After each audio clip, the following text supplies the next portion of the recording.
Hey friends, this is part 2 of a series on women in the book of Acts. Today we are talking about Tabitha, also known as Dorcas. If you want to follow along in your Bible, this is on chapter 9 of Acts, verses 36 through 42.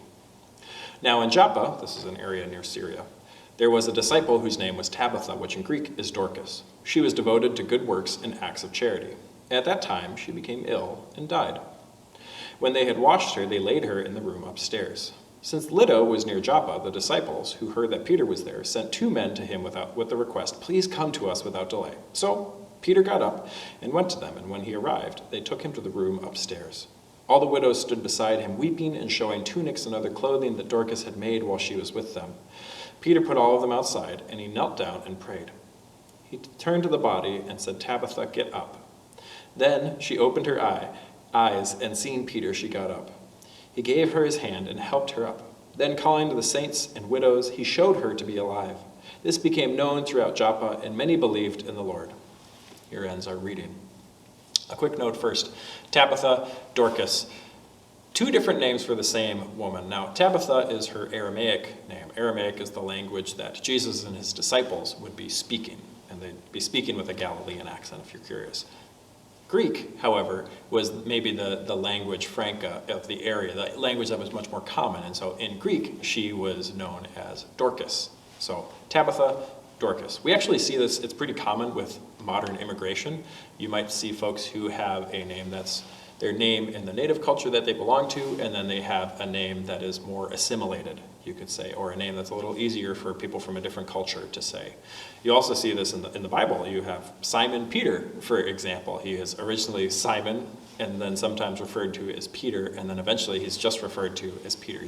His name changes over time. This is something that happens quite a bit in the early church. You have all of these cultures intermingling, and so sometimes people have different names. I'm going to refer to her as a Tabitha because that's generally how she's referred to in the text. A few things to note. First, Tabitha was a disciple. That's not a small thing that the author of Luke Acts is putting in here. Tabitha must have done something wonderful in order to earn that title of being a disciple in the eyes of Luke, who wrote this book, Luke Acts. Now, what did she do? This is another one of our points. Now, what did she do? She made tunics and other clothing for widows. That seems actually like really not a big deal. It's a much more big deal than it seems to us.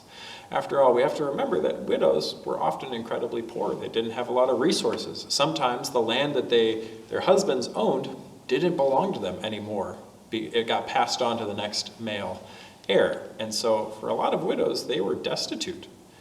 And we have to also remember that clothing was incredibly hard to come by. It's not like you go to a store and buy a piece of clothing. If you were incredibly wealthy, you could do that. But all clothing was handmade. I mean, everything was handmade. And so you have to remember that everything is so much more expensive. And so imagine somebody giving clothing to someone in need in a time where you only had 1 to 3 garments to your name. If you're wealthy, maybe that number increases to like a dozen or so. But most people only had a handful of outfits. And so to be given an outfit of clothing from someone, well, that's an incredible gift. That's why these widows are so upset when she dies, because she did such a wonderful thing for them. The third thing that I want to note is that she is raised from the dead.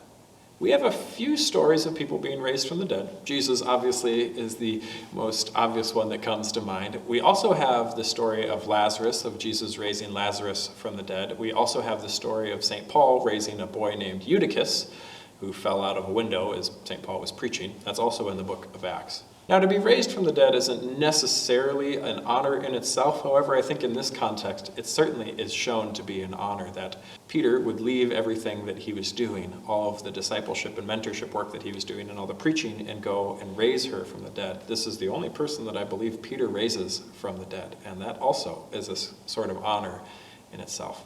If you have any questions about Tabitha, or also known as Dorcas, feel free to leave them in the comments below. Her feast day, I believe, is on January 27th. I hope you enjoyed this short video on Tabitha.